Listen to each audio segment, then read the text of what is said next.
A few years ago, I read a book that profoundly changed the way that I think about how much control I have over my life. The book is called When Breath Becomes Air, and it's written by Dr. Paul Kalanithi, a brilliant neurosurgeon. He graduated from Stanford, trained at Yale, and dedicated his entire life to the science of the human body. And for almost 2 decades, he worked saving lives. He diagnosed, operated, and healed people. He was the one that families turned to when the situation was dire. And then at just 36 years old, Dr. Kalanithi found himself on the receiving end of bad news. Despite never having smoked a cigarette in his life, he was diagnosed in his mid-30s with terminal lung cancer. And in a moment, the surgeon became the patient. The one who was always fixing suddenly found himself facing the unfixable.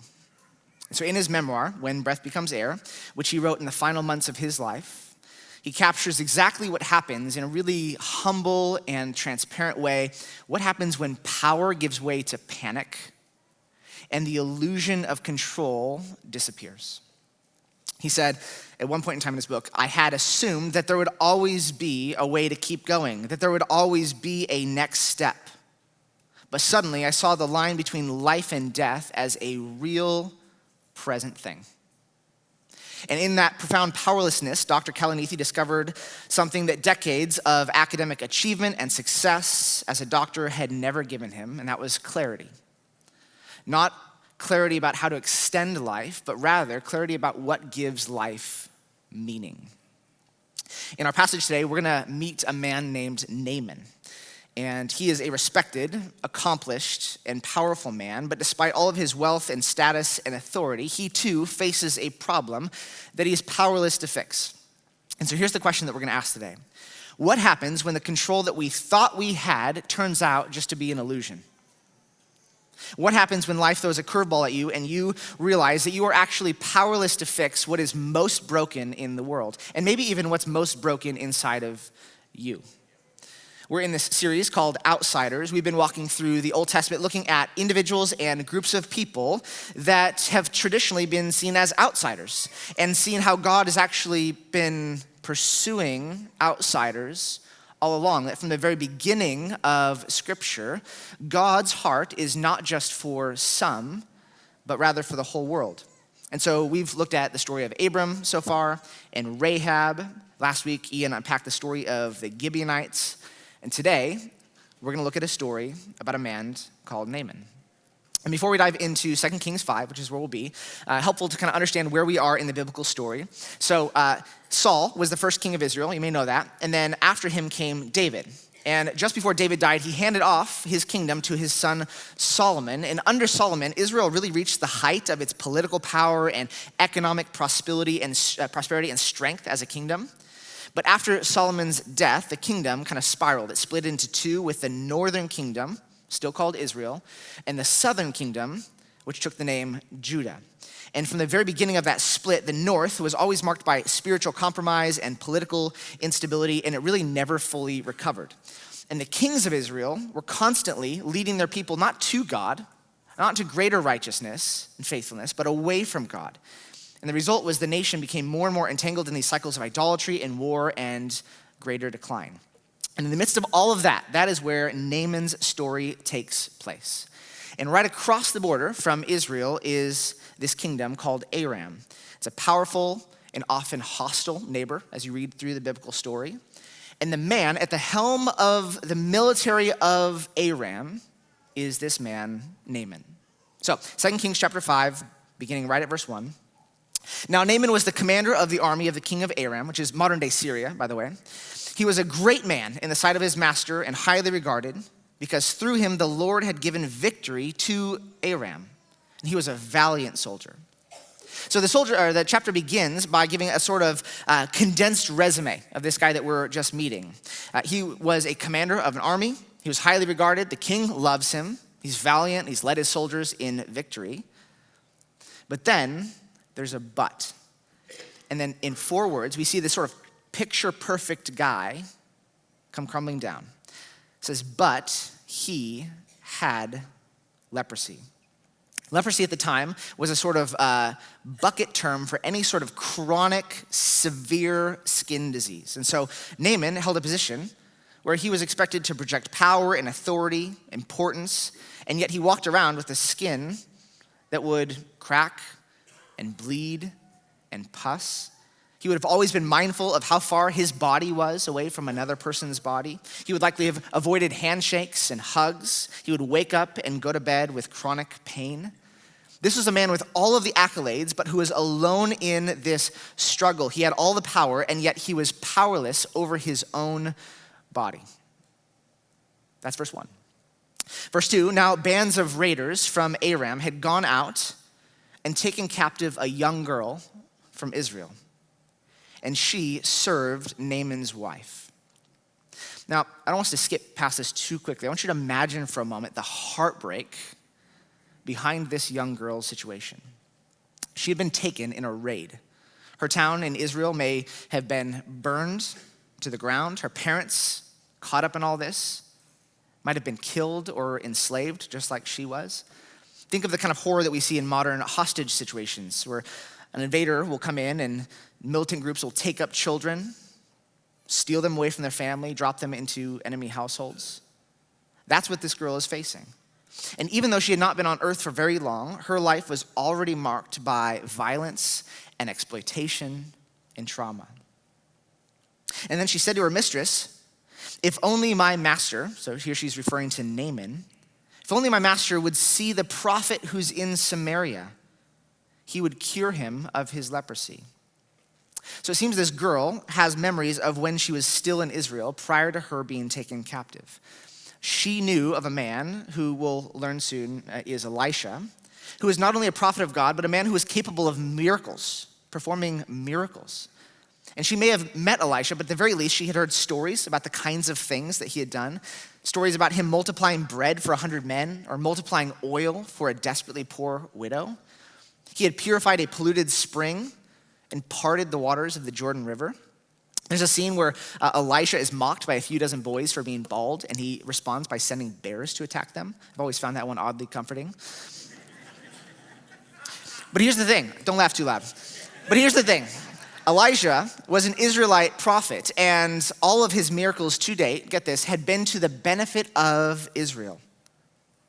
So it's a huge assumption that she's making that Elisha would be willing to do a miracle, not only for a non-Israelite, but the commander of a foreign army, one that had been an enemy in the past. This is not exactly a plausible idea, but remember, this is a young girl speaking, right? And if you spent time around young kids, you know that they don't see obstacles in the same way that we adults do. They have imagination to see possibility in impossible situations. So in the midst of this cross-kingdom tension and political considerations and red tape, in the midst of being held captive after being abducted in a raid, this girl's response is so pure. She sees a man close to her who is hurting, and even though he is her captor, she says, hey, I know someone who can help you. In a crucial moment, it is not an adult who speaks up, but a child. If we were to take a poll in this room, raise our hands and have you vote on which year in the last 10 years you would go back and relive all over again, my guess is none of us would choose the year 2020. I don't know if you remember, not exactly the ideal year. It's kind of a dumpster fire. In fact, I had an ornament that was like a dumpster for 2020 with just a dumpster on fire. It was the year of COVID onset with all sorts of complications. Remember back there was lots of racial tension, an extremely contentious election season. It was just a terrible year. But one boy in Tulsa, Oklahoma was not paralyzed by the complexity that he saw. Trey Elliott, who was 7 years old at the time, saw police officers in his community who were bearing significant burdens, and he felt compelled to pray with them and for them, not to make a statement or to take sides on any particular issue, but simply because he believed in a God who listens and responds. And on one occasion, somebody snapped a picture of Trey doing just that, praying with an officer, and it ended up going viral. You might remember seeing this back then. It was a moment where he was bowing in prayer with an officer simply to say, God, would you protect this guy who is serving in my community? And after that, Trey would go on to pray with hundreds of officers across the city of Tulsa. And his story caught the attention of the entire country, not because it was loud, but simply because it was so pure and so sincere. In a cultural moment that was fraught with tensions and landmines, this boy's small gesture cut through all of that noise. And it was because he had this simple conviction. He said, I believe in a God who hears us and can bring healing. Like the servant girl in Naaman's story, Trey reminds us that sometimes the clearest spiritual vision comes from the youngest of hearts. Hearts not weighed down by the cynicism that we've grown accustomed to, the status quo that we're used to, but hearts that are simply moved by compassion and trust in a Savior who is willing to step into the mess with us and for us. Then verse 4, Naaman went to his master and told him what the girl from Israel had said. Now this is wild. If it is far-fetched for a slave girl to speak up on behalf of her captor, it's even more far-fetched that Naaman would not only listen to her, but then go to his master, who is the king of Aram, to pass along this wild idea. And yet he does. Why? Because he's desperate. But simply, you don't take medical advice from a slave girl unless you've tried everything else. And you certainly don't consider a plan that would be taking a trip to a rival kingdom and revealing all of your medical vulnerabilities and asking for a literal miracle unless you are completely out of options. This is a man who's got a lot of status and power, who is desperate, and he is willing to try anything to get help. And I know that that's how many of you came into this space today. Some of you are carrying an extremely heavy burden right now. And some of you have thrown a lot of time and attention and even money to try to see this thing resolved, only to see little to no progress. Or maybe it's not you, but you are walking really closely with somebody that you love, and you wish the world, if you could only switch places with them, help them in some way, and yet you can't. In fact, maybe it is that desperation that drove you to church. Maybe a few months ago, like you would have been the last person to be caught in the church, and yet something happened. You began to ask questions, and you found yourself here. I know if you're watching from Murray County and Perry County Jail right now, I've loved the prayer requests that you send in, and I know that many of you have said, man, it is the desperate situation that I find myself in that made me walk down the hall and start watching church services. And I just want to say, I'm so glad that that is your story. And no matter what, if you are going through something painful like that, I just want you to hear really clearly, I'm so sorry for the pain that you are carrying. But at the same time, I am so glad that you have found your place here. I hope in this Outsider series that you feel like that you are not just tolerated in this place, but that you are welcomed, not just by us, but by God himself. Naaman's desperation means that he is willing to try anything. But now he has to try to explain to the king this very strange plan that started with a slave girl who lives in his home. So how does the king respond? Verse 5. By all means, go, the king of Aram replied. I'll send a letter to the king of Israel. So Naaman left, taking with him 10 talents of silver, 6,000 shekels of gold, and 10 sets of clothing. And the letter that he took to the king of Israel said, with this letter, I'm sending my servant Naaman to you so that you may cure him of his leprosy. So the king says, not only by all means go, but he sends him with a letter, basically saying, hey, this is a trip with royal backing to it. And again, this comes at a time when Aram's relationship with Israel is incredibly tense. They're not at war with each other right now, but they had been recently. And so the relationship here is likely one that's like a fragile truce. This is not a boat that the king would want to just rock unnecessarily, and yet he sends him with a letter saying, hey, this is my guy. I've heard that you can help him. Please do it. That's how much the king wanted to help Naaman. He was essentially willing to jeopardize a truce with another nation to see this guy healed. And so Naaman sets off, and he takes with him a huge amount of silver and gold. We don't really speak in talents and shekels and stuff like that, so I looked into this. This is what would amount to 600 day laborers wages for an entire year combined, okay? So if you take 600 people today making, say, $15 an hour over the course of a year, today this would be about $18 million that Naaman is carrying with him. This is not a small amount. Now, whether it was Naaman's own money or provided to him by the king, it is a huge amount of money. He's holding nothing back. This is his Hail Mary attempt at getting his problem solved. Verse 7, as soon as the king of Israel read the letter, he then tore his robes and said, am I God? Can I kill and bring back to life? Why does this fellow send someone to me to be cured of his leprosy? See how he is trying to pick a quarrel with me? So the king of Israel that's named here, or is speaking here, isn't named in this chapter, but we know from the beginning of chapter 3 that this guy is Joram. His mother, if you know the biblical story, it was likely Jezebel. His dad is Ahab, two very wicked people. And Ahab died, catch this, at the hands of the Aramean army. You can read about that in 1 Kings chapter 22. And so Joram, like his dad, failed to walk closely with God, led Israel into more and more wickedness. Now, knowing that about King Joram, imagine what's going through his mind when Naaman shows up at his door. The general of the army that killed your dad comes to your doorstep asking for a favor. And the favor, by the way, is a miracle.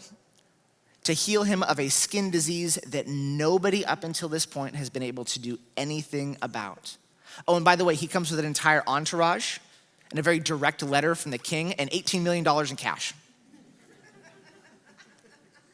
There's no warning, he just shows up, and Joram is caught flat-footed. He's not only triggered in this moment by the personal and national trauma that comes with the Aramean army, but he's also being asked to facilitate a miracle when he's in a place where he is spiritually bankrupt. He's got nothing to draw from.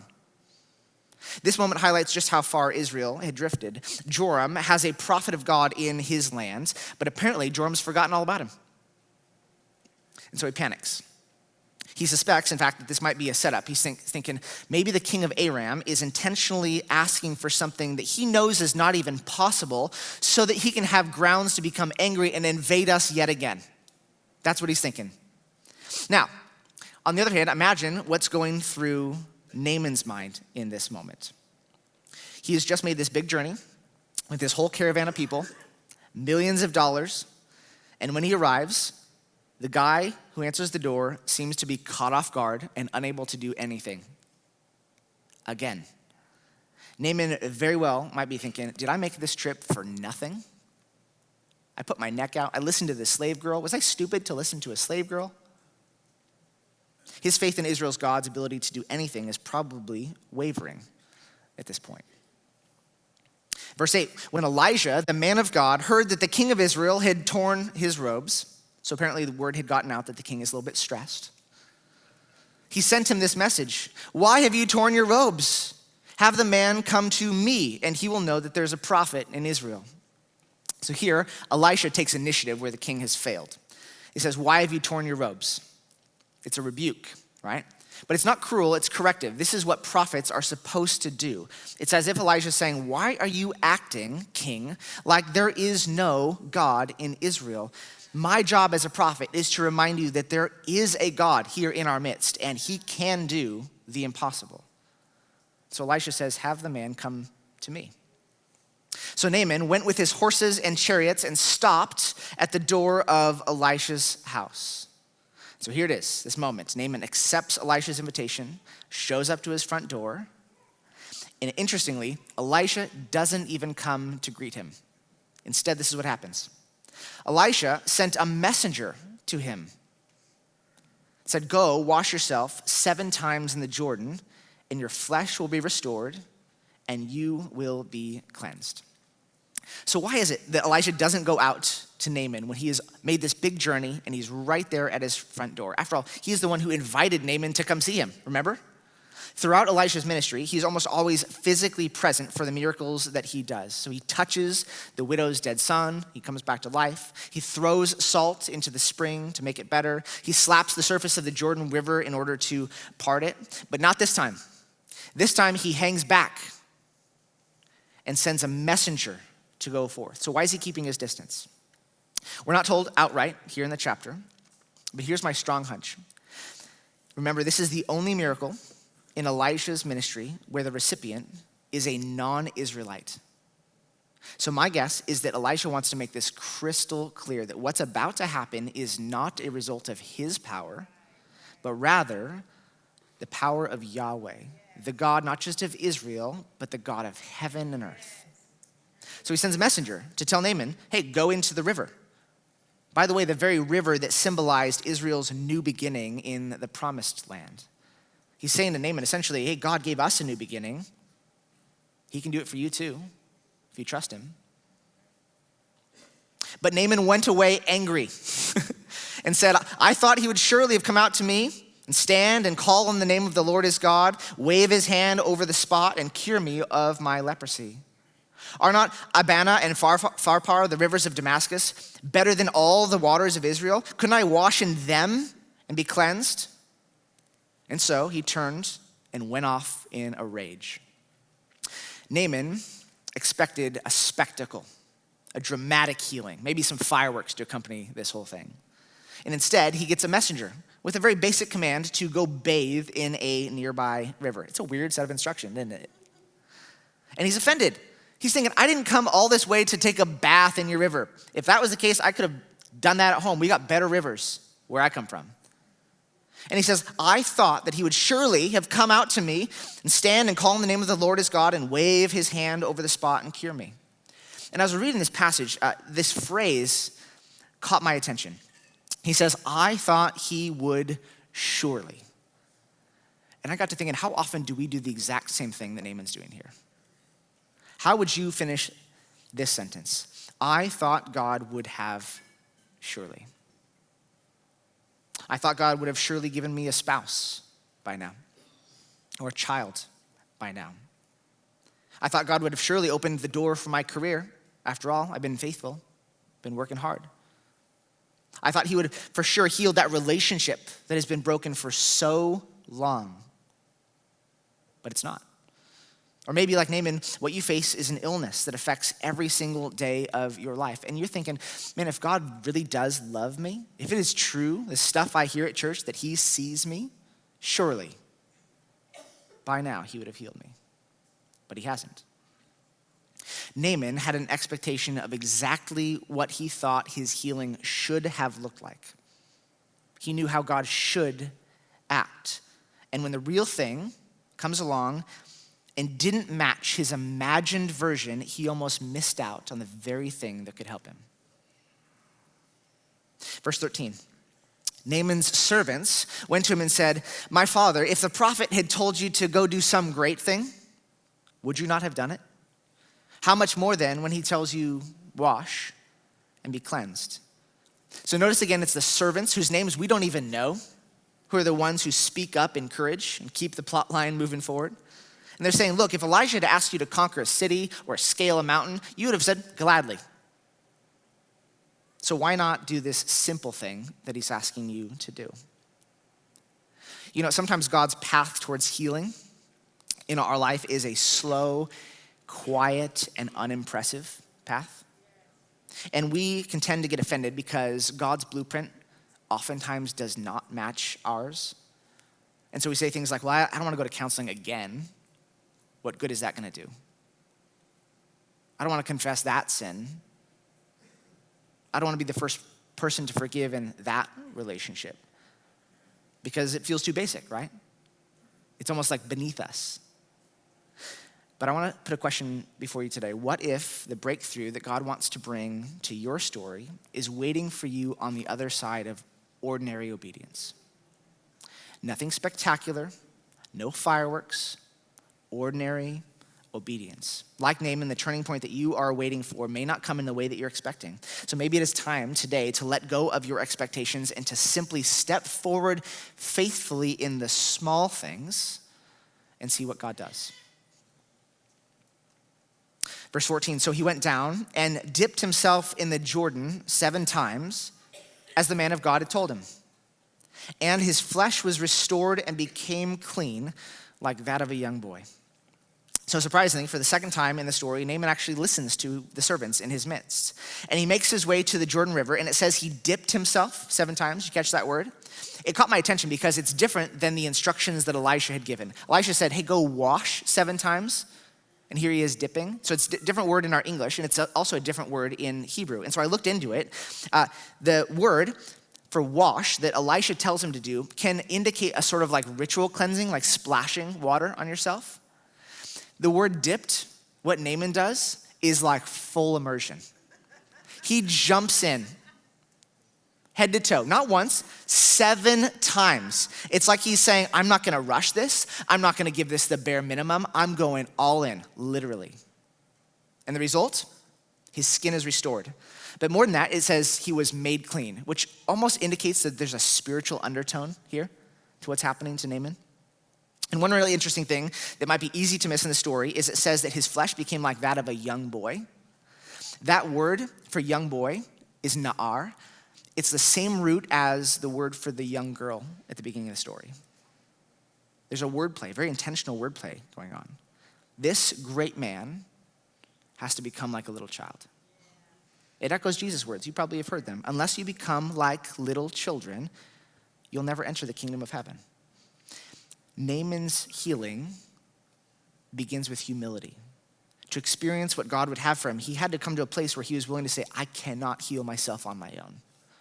I need help. I need rescue. I need God. And that leads us to the final part of our passage.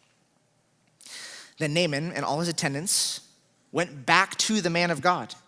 He stood before him and said, now I know that there is no God in all the world except in Israel. So please accept a gift from your servant. So Naaman returns, but it's not just to say thank you. He comes back to worship. He doesn't just believe that Elisha has power. He believes in Elisha's God. He says he is the only one.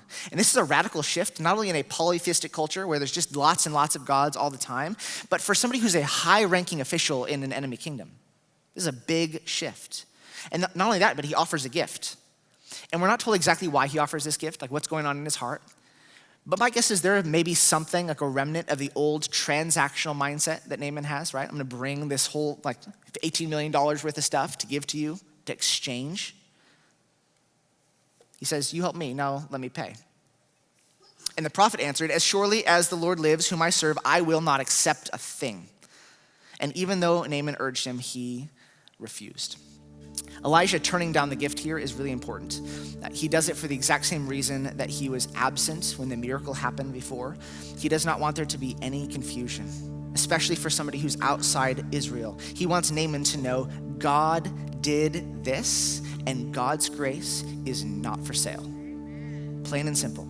In fact, the rest of the chapter, if you keep reading, tells that Elisha's servant, Gehazi, chased down Naaman and said, hey, remember that gift that you promised to offer? We'll take a little bit. And he gets cursed with the same leprosy that Naaman got. Elijah wanted to make this thing really, really clear. This is not about earning. This is about receiving. And if it's about receiving, then anyone, even the outsider, is welcome to the table to experience God's grace for themselves. So you see, this wasn't just another miracle in Elisha's ministry. God healing a non-Israelite enemy and a commander of an army was a shift in the narrative up until this point. Naaman's story makes one thing clear, that God's mercy is not bound by borders. It never has been. Centuries later, another man would get into the Jordan River, and he too would be immersed, not to heal himself, but to usher in a new wave of healing, not for some, but for the entire world. Just like Naaman, you and I are afflicted with a disease that we cannot overcome with achievements or money or good deeds. It's the disease of sin. And we're told that it comes with the price tag of death. In the words of Dr. Kalanithi, all of us, every single one of us here, will reach a point in our story where our breath becomes air. But that does not have to be the end of your story. Death doesn't have to be the final word for you because it wasn't the final word for Jesus. At the cross, Jesus offered a new beginning to you and me that is absolutely free to us because it cost him everything. And in his resurrection, he offered a new life that starts now and extends on into eternity, but only if you take the Naaman journey. Only if you humbly trust, not in yourself, but in what God has done for you in Christ. So how do we respond today? In this story, we see several different characters, all playing a unique role in what happened. And so which character kind of speaks to where you are at today? Maybe it's the servant girl. Maybe you feel stuck, or small, or unseen in this season. And this story shows us that it's often not the people with the most power, but people with proximity who speak the most wisdom. And sometimes they're pretty young. God can use your voice, even in the midst of unjust and painful circumstances. This girl does not stay silent. She speaks healing into the life of even somebody who is her enemy. And so look around. Who has God placed in your life who needs to hear a word of hope from you? Somebody else's healing just may begin with your words. Maybe you resonate with Joram. You might feel overwhelmed and stuck in fear. Maybe you're in a place where you're spiritually numb. You've just forgotten in these last months or years that God is wanting to draw near you. Maybe you were once close with God, but in this season you have drifted into disobedience and independence from him. But maybe God in his kindness is getting your attention by putting something in front of you that you can't buy your way out of or talk your way out of. And so instead of responding in panic and despair today, remember that God is and has been waiting for you. Your response today might be as simple as starting to pray for the first time in a long time and praying expectantly that he's here and listens to you. Maybe you feel like Elijah. Elijah in the story, you notice he didn't chase the spotlight. He simply says, I want my life to be a pointer to God. And so maybe you're today not in the one who's in need of healing, but you're in a position where you can point somebody to the one who can heal. Maybe your call in the season is to serve quietly and faithfully and without applause. Like Elijah, maybe there's somebody in your life as you look around who's flailing and panicking and on the brink of giving up. And maybe it's time for you to step in and speak up and offer hope to them. You can be the voice that says, there is a God in your story who says, my mercy is for everyone. You are not too far gone. And of course, maybe you resonate with Naaman. Maybe today you find yourself in a season where something significant in your life is broken, and you're realizing you cannot overcome this thing on your own. Maybe it's obvious to you and the people around you. Maybe it's something that you've been hiding pretty well up until this point. To be healed, remember, Naaman had to humble himself and let go of his pride and obey in a way that felt beneath him. And so if you resonate with that today, here's what I'd say. Do not let pride stand in the way of your breakthrough. Today might be your River Jordan moment. Your call today might be to listen to God's voice, to choose to obey, even when it doesn't all make sense, to surrender your ego and your plan and your conditions and to say, you know what, God, I'm going to do it your way. Maybe today is the day like Naaman, you say, now I know there is no God in all the world except the Lord. And if that's you, I'd say don't leave this space today, wherever you are at, without talking to somebody. Come and find somebody on the prayer team after service and simply say, today's the day. I'm ready to go all in. I want to commit my life to Christ. And we will walk with you and pray for you. Wherever you find yourself in the story, know that God's grace and kindness and power are extended to you just where you are. Know that he is still in the business of drawing in the outsider, and he is still in the business of doing abundantly more than we can ask or think or imagine. And our job is simply to humbly say, yes. Hey everyone, thank you so much for joining us on our YouTube channel today. I hope that you felt the welcome home of Christ right through your screen. Here we believe that the gospel is good news worth sharing. So if you'd like to share this stream with your friends and family, you can also subscribe to this channel, and you can use @BridgeChurchTN. Also, if you'd like to give, there's a link in the description there you can click, and it'll walk you through all the steps. And if you'd like to stay connected with us, you can simply head on over to bridge.tv. Hope to see you again soon.